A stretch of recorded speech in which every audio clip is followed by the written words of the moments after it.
ஓம் நம சிவாய. பெற்ற தாய் தனை மக மறந்தாலும், பிள்ளையை பெறும் தாய் மறந்தாலும், உற்ற தேகத்தை உயிர் மறந்தாலும், உயிரை மேவிய உடல் மறந்தாலும், நற்றவற்றவர் உள்ளிருந்தோங்கும் நம சிவாயத்தை நான் மறவேனே. எல்லாம் அல்ல பரம்பொருள் ஈசன் எம்பெருமான் துணை கொண்டு இன்று நாள் இனிதாக சென்றது. எல்லாம் இறை செயல். கண்ணில் தோன்றும் மாயை உணர்ந்து எதிர்பார்த்து ஏமாறும் ஆன்மாவை வழிநடத்த வைப்பாய் எம்பெருமான் ஈசனே. இன்று நினைத்தேன் நாளை நடக்கும் என்று, எதிர்பார்த்தேன் நடக்கும் என்று, இறைவன் நடத்தி வைப்பான் என்று எதிர்பார்த்தேன். எதிர்பார்ப்பேன் உச்சம் ஏமாற்றம். தன்னிழல் தன்னுடன் தான் வரும் என்பதை உணரும் போது இந்த நிலை நாம் மதிப்பதில்லை. தன்னிழல் தானே கூட வரும் என்று நினைக்கிறோம். மாலையும் அந்தி பொழுதிலும் நம் கூட வரும். நடு மதியான நேரத்தில் நம் நிழல் நம்முடனே அமைதிப்படுத்திவிடும். இதுதான் வாழ்க்கை சூத்திரம். இந்த நிழலை தேடி நாம் பயணிக்கும் போது முன்னே சென்றால் பின்னே வருகிறது, பின்னே சென்றால் முன்னே செல்கிறது. காலை மாலை மாறிக்கொண்டிருக்கிறது. நம் அன்னையாகப்பட்டவள் அவள் பூமியில் தவழ்ந்து நாம் பயணிக்கும் பாதையில் காலையில் இருந்து மதியம் வரை தன் பின்னே இருந்து இயக்குகிறாள். மதியம் தனக்கு சுமையாக இருக்கிறது என்று எம்பெருமான் ஈஸ்வரனிடம் ஒப்படைத்து விடுகிறார். நம் நிழல் மதியத்திற்கு மேல் நமக்கு முன்னால் செல்கிறது. அதுதான் இறை பாதை. மதியம் வரை பூமியில் புரண்டு உரண்டு வாழ்ந்து அலட்டி கொண்டிருக்கிறோம். மதியத்திற்கு மேலாக இறைவன் வழியில் நடத்தும் நீலை தொடரும் போது அந்த நீலை உணரக்கூடிய சக்தியை அவன் அளிக்கிறான்.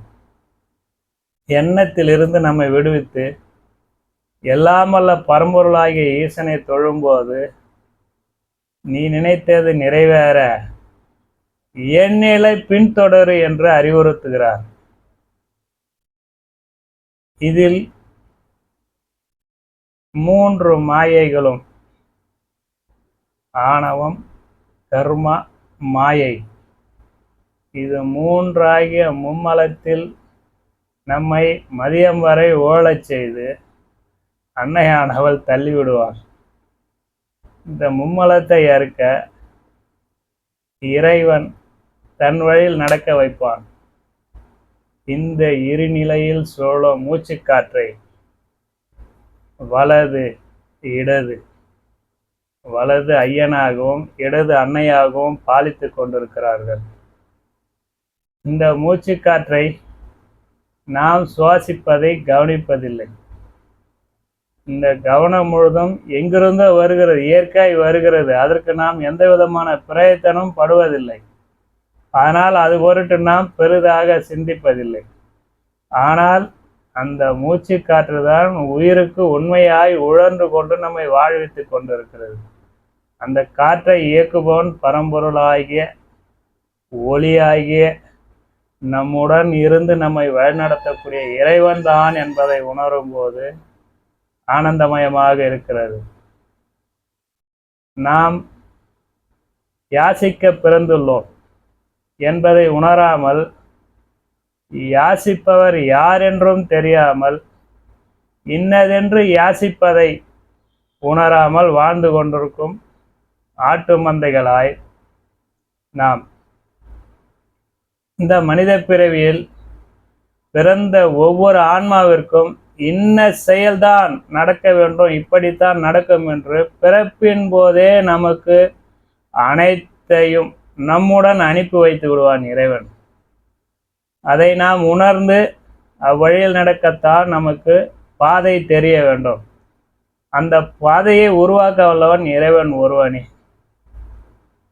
ஒவ்வொரு நாளும் இறைவனை யாசித்து, இறைவா, இந்த பிறவியில் உன்னை அடைய எனக்கு ஒரு பாக்கியம் வேண்டும், மறுபிறவி தேவையில்லை என்று உண்மையாய் உணர்ந்து அவர் பாதத்தில் நடக்க வழிவகுப்பார்.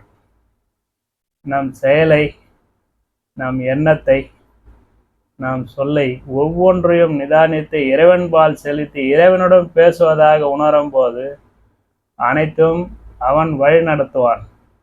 நாம் தான் செய்கிறோம் என்று செய்தால் இறைவன் நம்மை கைவிட்டு விடுவான். இது மனித பிறவிகள் அனைத்து உயிர்களுக்கும். ஒரு மரத்தில் காய்க்கும் காயை நாம் பார்த்து ரசிக்கிறோம், புசிக்கிறோம். ஆனால் அந்த பழம் வருவதற்குண்டான மூலாதாரம் அதனுடைய வேர் பகுதி என்பதை உணரும் தருவாயில் பழம் ருசிப்பதில்லை, வேற நினைத்து வருந்துகிறோம். எங்கேயோ இருந்து எப்படியோ இதற்கு உண்டான சக்தியை கொடுத்து நாம் அனுபவிக்க இந்த பழத்தை கொடுத்த பரம்பொருளியாக அந்த வேறாகிய ஈசனை நம்பும்போது அனைத்திற்கும் ஒரு முற்றுப்புள்ளி கிடைத்துவிடும். மாயையில் நாம் உழரும் காலத்தில் எல்லாமே நம் கண்முன் புலப்படாது. இறைவன்பால் அன்பு செலுத்தி மாயையில் விடுபட்டு நாம் செய்யும் செயலில் இறைவன் தான் நடத்துகிறான் என்று உணரும் தருவாயில் அனைத்தும் இன்பமயமாய் இருக்கும். ஓம் நமச்சிவாய.